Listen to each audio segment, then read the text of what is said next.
Hello, my name is Bill Penny. I am a partner with Stites and Harbison Law Firm in Nashville, Tennessee. One of the things that I'm going to talk about today are the jurisdictional aspects of waters of the United States. Waters of the United States can affect contractors quite a bit for transportation projects. In such projects, planning typically takes into consideration natural features that have to be addressed. And so the natural features would include terrain, the types of soils you may have, the balance, but also these natural features would include streams, wetlands that are regulated under the Federal Clean Water Act.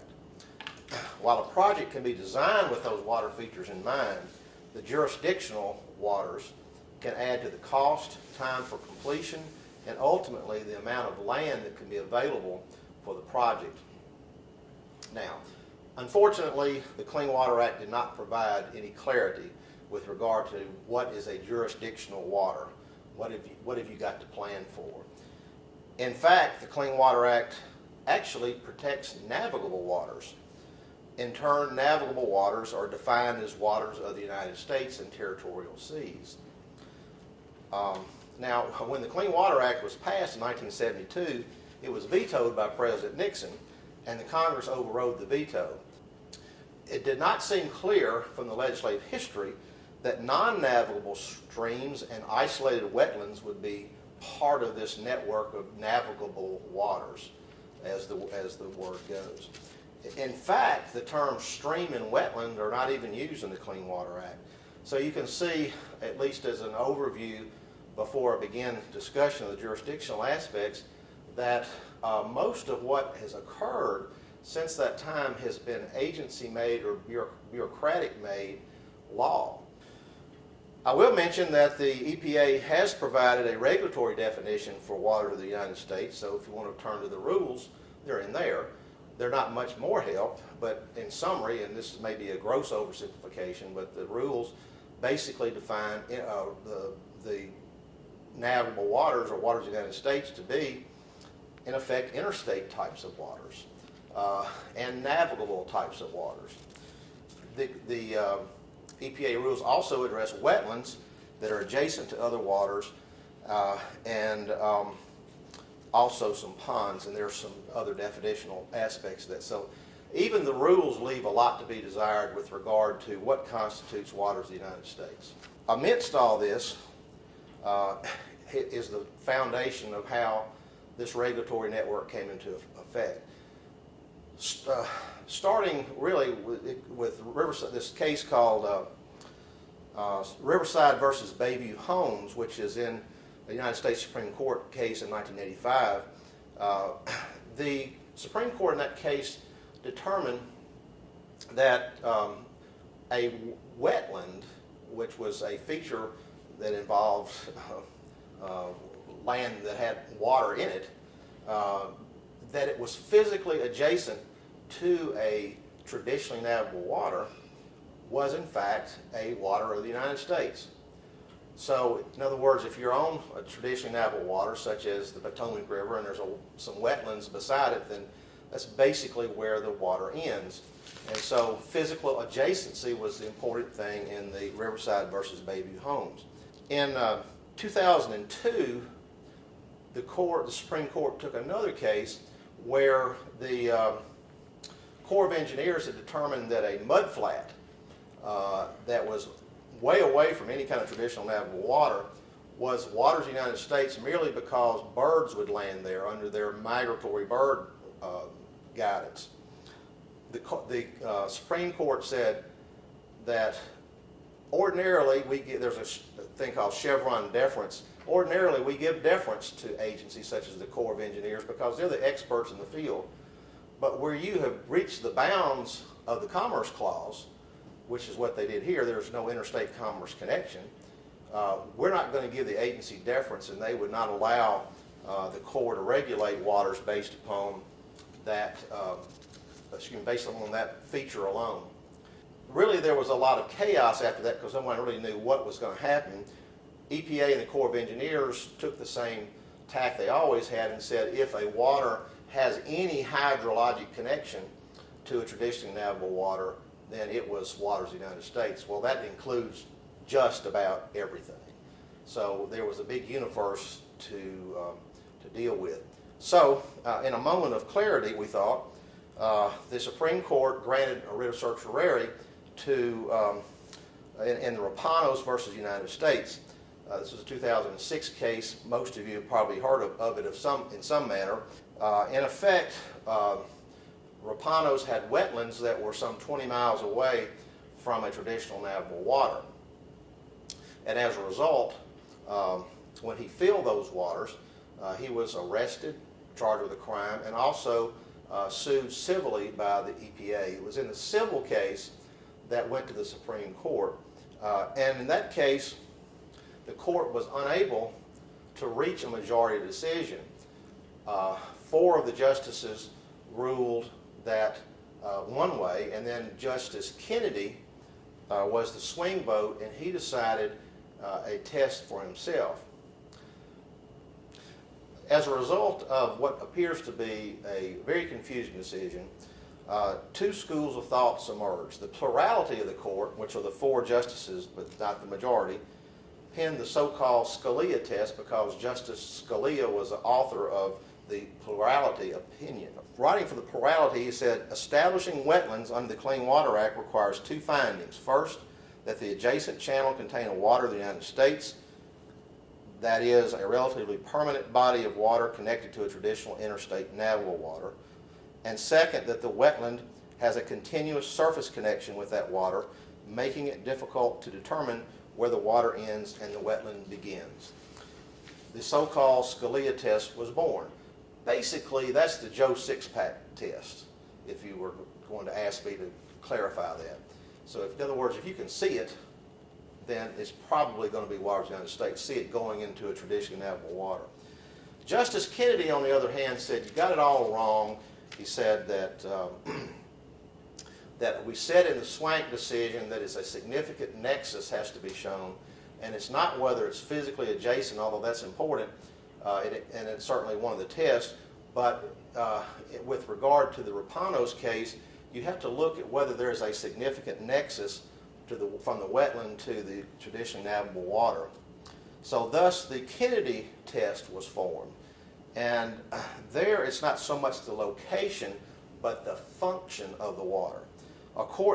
This is the test. Accordingly, wetlands possess the requisite nexus and thus become within the statutory phrase navigable waters if the wetlands, either alone or in combination with similarly situated lands in the region, significantly affect the chemical, physical, and biological integrity of other covered waters more readily understood as navigable. When in contrast, wetlands' effect on water quality are speculative or insubstantial, they fall outside the zone fairly encompassed by the term navigable waters. Thus, under the Kennedy significant nexus test, there is no bright line for determining a wetland, or stream for that matter. Each is a case-by-case determination based on the impact of those navigable waters. Following the Rapanos decision, the EPA and the Corps of Engineers issued joint guidance in May of 2007 and again in June of that year. And the concept was we're not going to get in to say whose test is right, Scalia or Kennedy. We're going to use both of them. So if it passes the Scalia test, then it's Scalia. If it doesn't pass the Scalia test, then we're going to apply the Kennedy test. So both tests are in play in that guidance. Now, since that time, the EPA and Corps of Engineers have worked and developed a new guidance document that was very much expansive over the old guidance that was in 2007. This was issued in June 2011. The guidance was turned in to the Office of Management and Budget in, I think, February. The guidance was issued as final guidance in late April of this year. That is April of 2012. This to the chagrin of many people who thought that surely this would not come out in this form, or at least they would go through a rulemaking process. It did not. It came out. The joint guidance addresses 5 types of jurisdictional waters. Big one is what is a traditionally navigable water, and that is the biggest issue. But it addresses traditionally navigable waters and interstate waters. And in that subset, there are wetlands that are adjacent to either traditional navigable waters or interstate waters, and B, non-navigable tributaries to traditionally navigable waters. If I say TNW, that's an acronym, but that's traditionally navigable water, so it's easy for me to say with my southern accent. But non-navigable tributaries to TNWs that are relatively permanent, meaning that they contain water at least occasionally, are covered under that category. And finally, wetlands that directly abut relatively permanent waters. Now that's the traditional Scalia type test.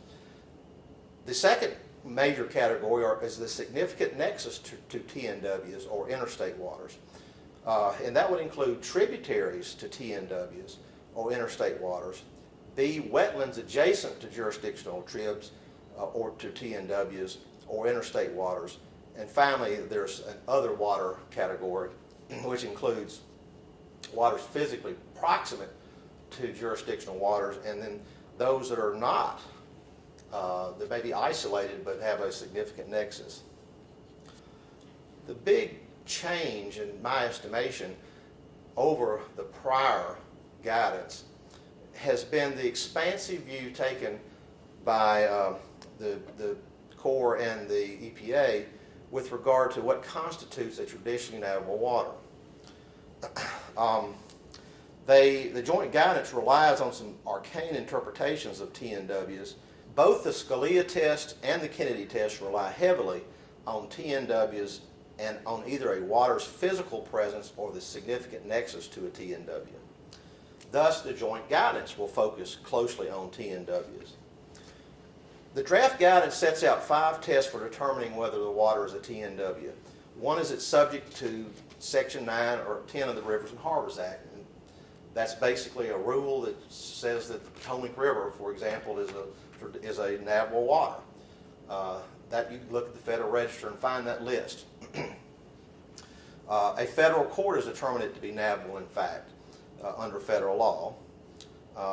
They are waters currently used for commercial navigation, including waterborne recreation, or they have historically been used for commercial navigation, including commercial waterborne recreation, and they are susceptible to being used in the future for commercial navigation, including commercial waterborne recreation. A water meeting any of those 5 tests is a TNW. Now, I think that everyone would kind of get that the Rivers and Harbors Act would be a TNW, something that is clearly an interstate water would be a TNW, or a federal court has determined something to be a TNW. Where it gets really sticky is the commerce angle. And just to kind of simplify this, Tallulah Gorge is a beautiful gorge on the Tallulah River in Georgia. I'm not sure that anyone has actually floated a boat over the gorge. They certainly have recreational activities at the gorge because it's a beautiful sight. But one of the tests that was established in a case that's cited by I won't cite it here, but it's in the guidance, has to do with whether or not, in effect, a boat can float on that water. If it does, then they'll say, well, it's navigable. Another one says that, well, it may not be used for commerce now, but it could be in the future. So one of the cases, a person set out to challenge to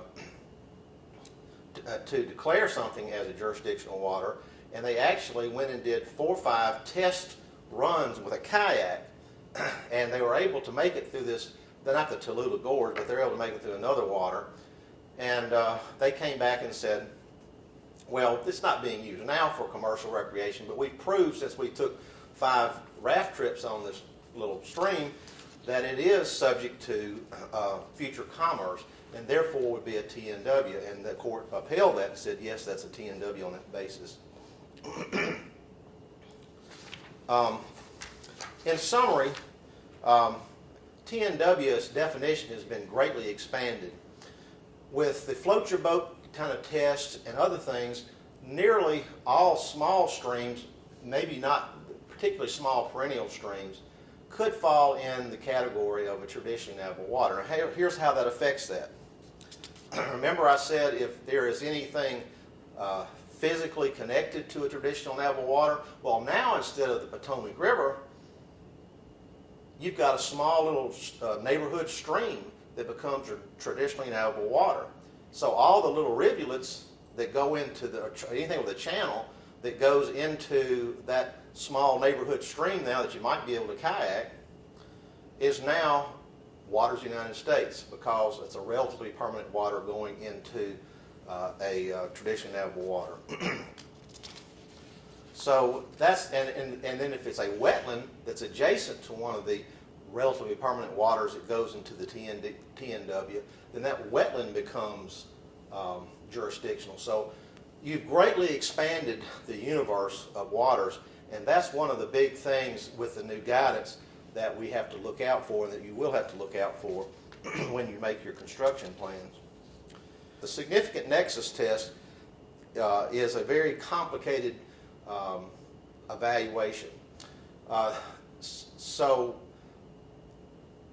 remember under the Kennedy test, if there's a significant nexus, then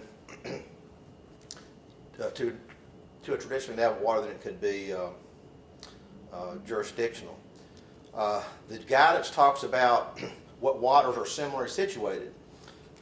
And with regard to tributaries, you would be all of the channels that feed into that watershed. Those are similarly situated. If it's wetlands, it would be all the wetlands in this watershed that would be similarly situated. So when the EPA or the Corps are looking at what is significant nexus, they can look at one of these streams and determine whether there are other similarly situated streams and make an evaluation. Waters to have a significant nexus if they alone or in combination with other similarly situated waters in the same watershed have an effect on the chemical, physical, or biological integrity of traditionally navigable waters or interstate waters that is more than speculative or insubstantial. So going back to my expanded view of traditionally navigable waters, the significant nexus becomes a little bit more close to home, because you've got many more waters that you're going to be able to look at as significant nexus as to whether or not they affect this now greater expansive view of traditionally navigable waters. For the significant nexus determinations using this similarly situated language in the guidance, the channels flowing into the TNWs are evaluated for function. These are for tributaries. Wetlands would be a similar test. For these functions include sediment trapping, nutrient recycling, pollutant trapping and filtering, retention or attenuation of floodwaters, runoff storage, and provision of aquatic habitat. Note that a hydrologic connection is not necessary to show the significant nexus test. Remember, the old test was if you had any hydrologic connection. Now they say the hydrologic connection is not necessary, although it can be part of the determination of significant nexus. Once one of the channels has a significant nexus, field staff are directed by the guidance that they can use the previous determinations for other similarly situated waters with some support to otherwise to justify it. For example, macroinvertebrates present in headwater streams convert carbon leaf litter, making it available to species downstream. So then, making a jurisdictional determination on a similarly situated water, one could then extrapolate that to all waters that are similarly situated in that watershed. The Corps goes on, the joint guidance goes on to define tributary, and basically it's something, just to summarize, it's something that has a channel with an ordinary high water mark, which is defined in a well-known term in the Corps of Engineers parlance. As I mentioned, the process for determining jurisdictional determinations for wetlands is very similar. The wetlands physically adjacent to TNWs are waters in the United States if it directly abuts a relatively permanent water. And relatively permanent, I don't think I defined that earlier, is defined in the guidance as something that flows seasonally. So it doesn't have to be like all year long, but if it's seasonally got water in it, it could be an RPW. If the relatively permanent water is seasonal, then the flow determination and significant nexus test is applied. A wetland that is not directly abutting an RPW but is adjacent to it will be considered waters of the United States after a determination of whether there is significant nexus with a TNW. While one would have to believe that EPA and the Corps would be able to box out isolated wetlands or streams, they have still further tests they can be made. In other words, they will look at isolated wetlands or isolated streams that are non-navigable and will review the significant nexus, whether it ties in to a traditionally navigable water or not, but there's got to be some significant nexus to that. So that, in a nutshell, is the jurisdictional considerations with regard to waters of the United States and what constitutes waters of the United States. We will see in the future how significant this has become, particularly with regard to linear projects that are not able to have as much land and possibly as much ability to allow for avoidance of these types of features. So they will have quite an impact on the transportation industry. If you would like more information on jurisdictional applications of water in the United States or related matters, please contact me at the name and address and email number that are listed on the screen that you're looking at right now. So thank you very much.